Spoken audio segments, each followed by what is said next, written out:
கோவையில் கல்லூரி மாணவி 3 இளைஞர்களால் கூட்டு பாலியல் வன்கொடுமை செய்யப்பட்ட சம்பவத்தில் போலீசார் காரை மீட்டு விசாரணை மேற்கொண்டு வருகிறார்கள்.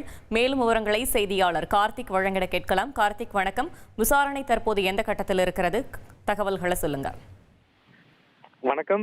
கோவையில் நேற்று இரவு தனியார் கல்லூரி மாணவி 3 பேர் கொண்ட நபர்கள் கூட்டு பாலியல் வன்கொடுமை செய்யப்பட்ட சம்பவத்துல 7 தனிப்படைகள் அமைத்து போலீசார் தீவிர விசாரணை மேற்கொண்டு வருகிறார்கள்.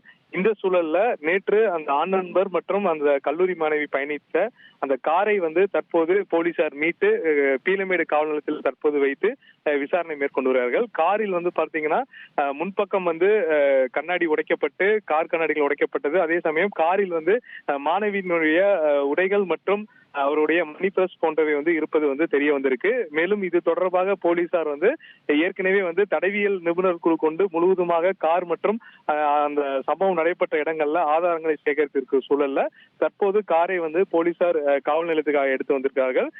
ஏற்கனவே 7 தனிப்படைகள் அமைக்கப்பட்ட சூழல்ல தனிப்படைகள் தற்போது சம்பவம் நடைபெற்ற இருக்கக்கூடிய குடியிருப்பு பகுதிகள் மற்றும் அங்க இருக்கக்கூடிய சிசிடிவி கேமராக்கள் ஆய்வு செய்து தீவிர விசாரணை மேற்கொண்டு வருகிறார்கள். அந்த சம்பவத்தில் ஈடுபட்ட 3 நபர்கள் யார் என்பது விசாரணையில் தற்போது ஒரு முதற்கட்ட தகவல் கிடைத்திருக்கு. அதில் 2 பேர் 25 வயதுக்கு மேற்பட்டவர்கள் எனவும் ஒருவர் 30 வயதுக்கு மேற்பட்டவர் எனவும் தெரிய வந்திருக்கு.